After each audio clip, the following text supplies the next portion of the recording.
La iglesia de Éfeso es la iglesia a la que vamos a llamar ortodoxa pero sin amor. Quédese con nosotros y deje que cada iglesia hable a su corazón y le enseñe lo que Dios tiene para su vida, porque solos no podemos y tampoco queremos. Bienvenidos a nuestro devocional Maná, donde oímos y obedecemos la palabra del Señor. Vamos a empezar esta fascinante historia de las 7 iglesias del Apocalipsis y empecemos por la primera, que está en Apocalipsis capítulo 2 del 1 al 7. Escribe al ángel de la iglesia en Éfeso, el que tiene las 7 estrellas en su diestra, el que anda en medio de los 7 candeleros de oro, dice esto: Yo conozco tus obras, tu arduo trabajo y paciencia, que no puedes soportar a los malos, que has probado los que dicen ser apóstoles y no lo son, y los has hallado mentirosos. Y has sufrido, y has tenido paciencia, y has trabajado arduamente por amor de mi nombre, y no has desmayado. Pero tengo contra ti que has dejado tu primer amor. Recuerda, por tanto, de dónde has caído, y arrepiéntete. Y haz las primeras obras, pues si no, vendré pronto a ti, quitaré el candelero de su lugar, si no te hubieres arrepentido. Pero tienes esto, que aborreces la obra de los nicolaítas, los cuales yo también aborrezco. El que tiene oído, oiga lo que el Espíritu dice a las iglesias. Al que venciere, le daré a comer del árbol de la vida, la cual está en medio del paraíso de Dios. Éfeso era un puerto muy importante en aquel tiempo en el Asia Menor. Era una ciudad muy comercial, tenía una de las mejores costas. Pero como particularidad, allí estaba el templo de la diosa Diana o Artemisa. Alrededor de eso se creó todo un comercio sexual, sensual, unido a la idolatría.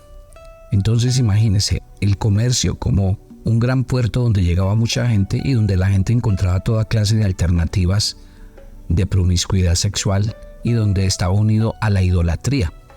Ya se podrá usted imaginar el contexto social y político de la situación de Éfeso en aquel tiempo. Un dato interesante, si usted quiere leer el libro de los Hechos, exactamente en el capítulo 19, allí cuenta la historia de cuando Pablo llegó a Éfeso. Nos da algunos datos importantes que vale la pena tenerlos en cuenta. Cuando Pablo llegó a Éfeso encontró 12 creyentes que dice que poco conocían acerca del Espíritu Santo. Ahí nos empieza a contar la historia en el capítulo 19. Luego Pablo le da la orden a estos 12 de empezar a estudiar y él empieza a enseñar en la sinagoga. Lo hizo por espacio de 3 meses. Pero dice que los judíos estaban endurecidos y se negaban a creer, que murmuraban en contra de su mensaje. Por lo tanto, Pablo trasladó la iglesia a la escuela de un filósofo llamado Tirano, y allí predicó a Cristo durante 2 años completos.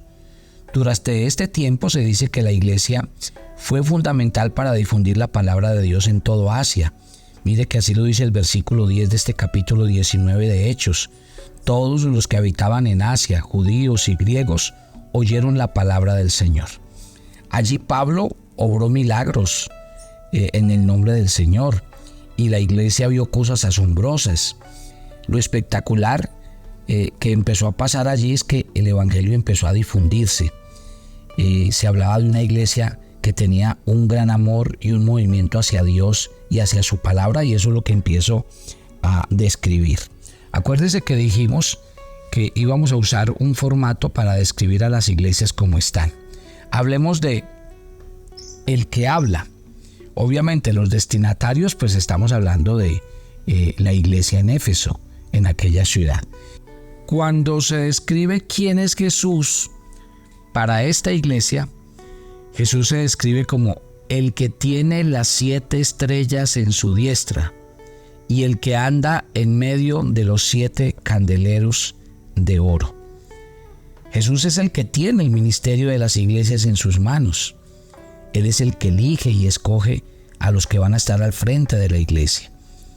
Eso significa entonces que si el Señor es el que tiene el ministerio de las iglesias en sus manos, Él es el que nutre y alimenta a la iglesia. Él es el que cuida y asegura la vida de cada uno de sus miembros y le da una cercanía especial a Dios a cada uno.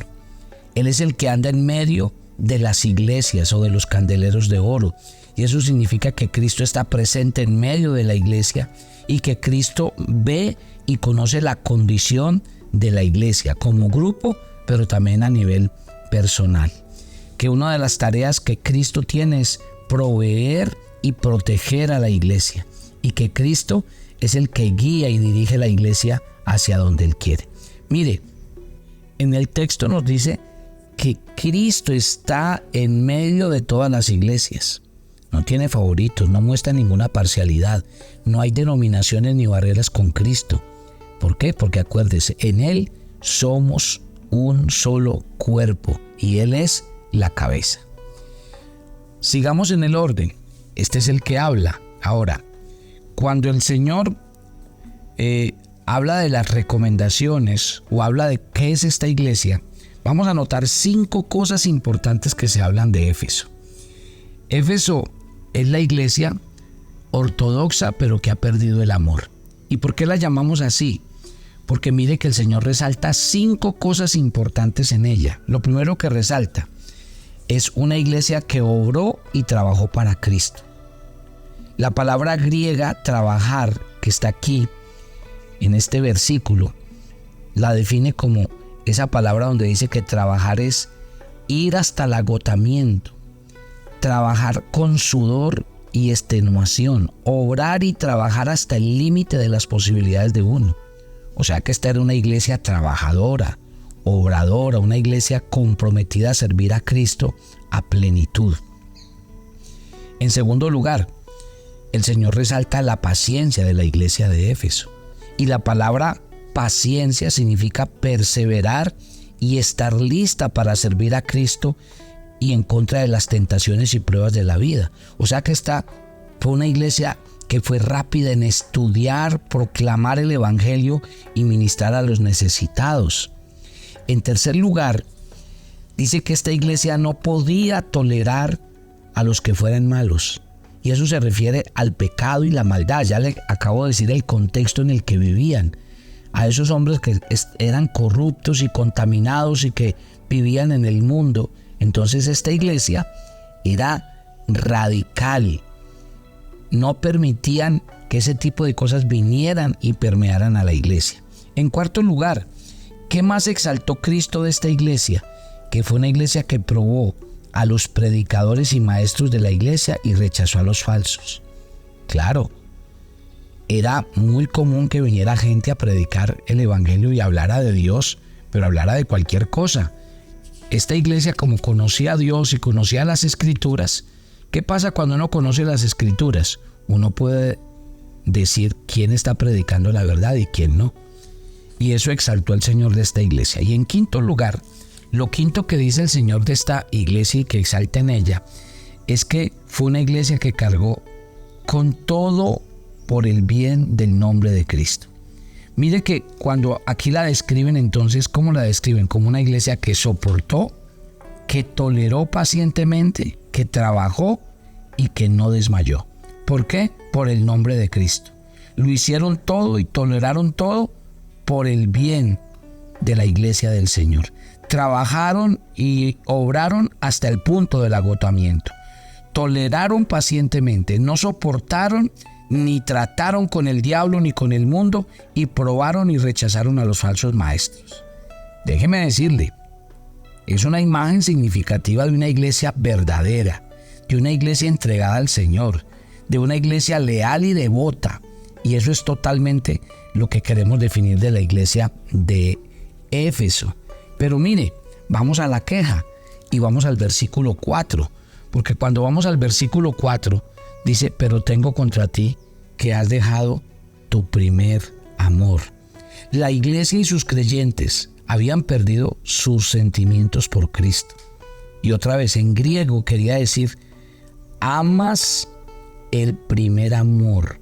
O sea, los creyentes habían abandonado su amor por Cristo, ya no estaba primero en sus vidas. Estaban colocándose ellos mismos y sus propios asuntos en primer lugar. Miren, La iglesia tal vez estaba poniendo por delante los programas, los servicios, los ministerios, el compañerismo de la iglesia, pero alejándose del Señor. Y esto es bueno que lo entendamos, porque ¿qué significa aquí que han perdido el primer amor?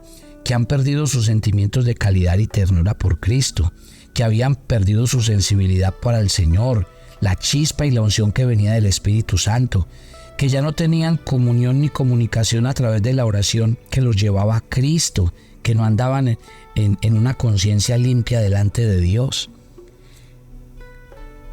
Es fácil, mi querida familia, que a veces estemos en los caminos del Señor, pero hayamos perdido la motivación, que hayamos perdido aquello que nos enamoró del Señor.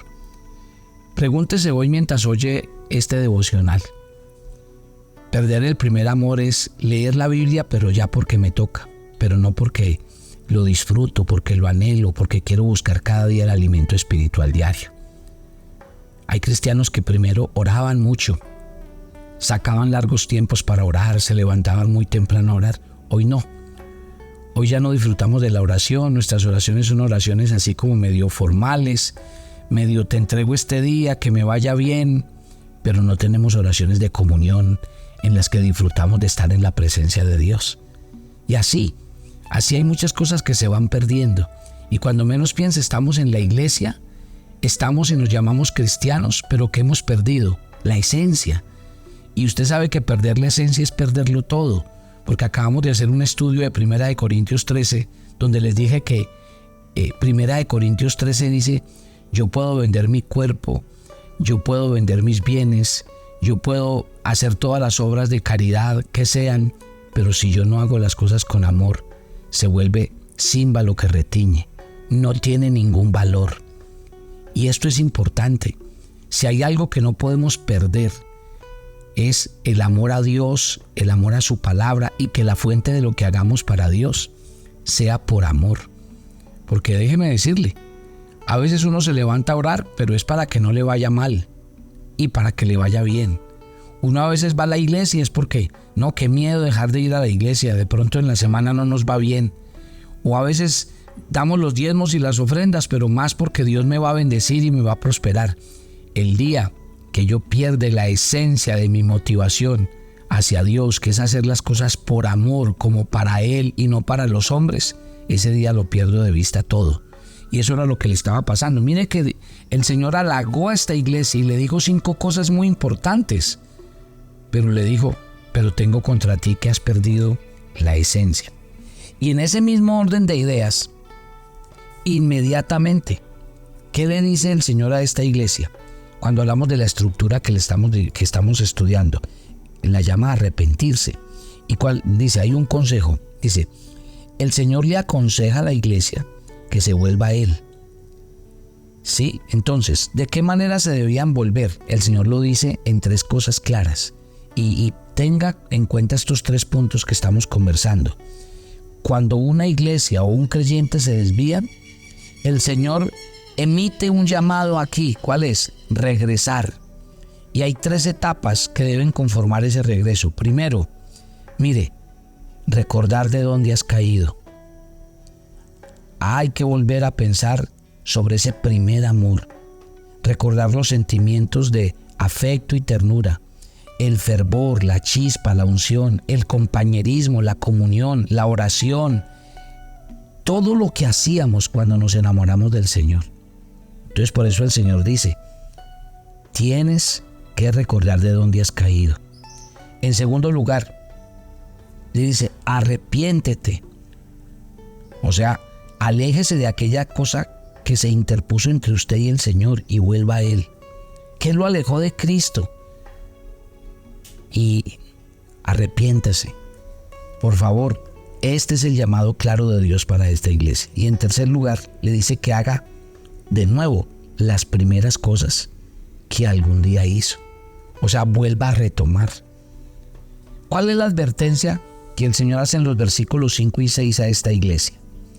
El Señor le dice que como esta iglesia perdió su amor por Él, entonces la advertencia es esta. Dice, yo quitaré el candelero de su lugar. Si un hijo de Dios no entiende y hace una profesión de fe cierta y verdadera, como la que el Señor demanda a la iglesia de Éfeso, dejará de ser luz, dejará de alumbrar.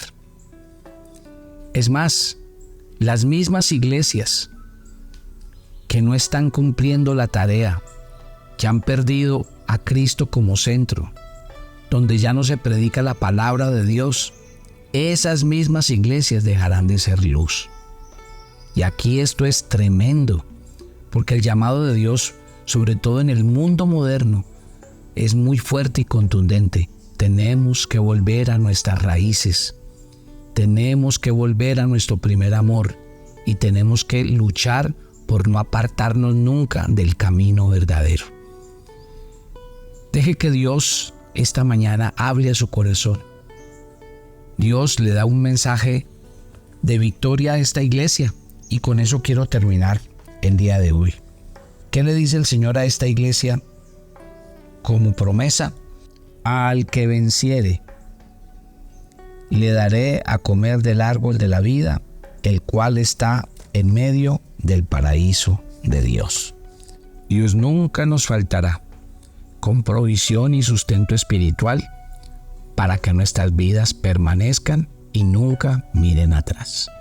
Tome su agenda devocional para el día de hoy. Hoy es el día 254 en la agenda y vamos a leer Números en el capítulo 9. Allí se decía quiénes sí y quiénes no podían celebrar la Pascua. ¿Por qué Dios quería que se celebrara la Pascua? Lea este espectacular capítulo y llene cada una de las preguntas. Ore conmigo y entregue este día al Señor. Padre, gracias por esta mañana. Y gracias porque tú elogias a una iglesia que realmente se esforzó, que trabajó, que luchó, que sacó y distinguió a los que no eran.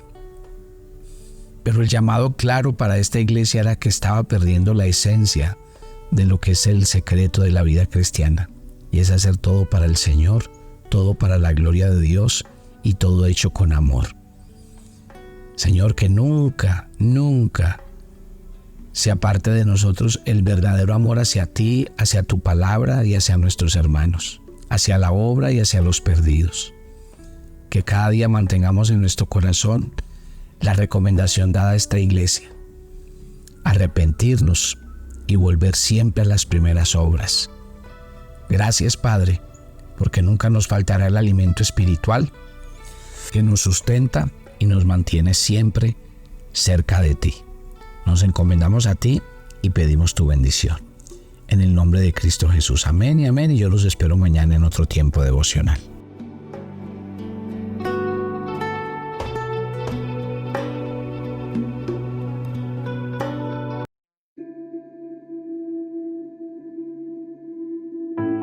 Muchas, pero muchas gracias, familia Maná. Hemos recibido sus aportes, lo seguimos haciendo y créame que estamos agradecidos y cumpliendo la tarea. Gloria a Dios por los que lo hacen a través de las donaciones, pero también gracias a los que comparten el devocional, porque esa también es la manera de hacerlo, compartirlo a muchos otros para que lleguemos y cumplamos un objetivo. Dios les bendiga y sigamos haciendo la tarea de llevar el nombre del Señor.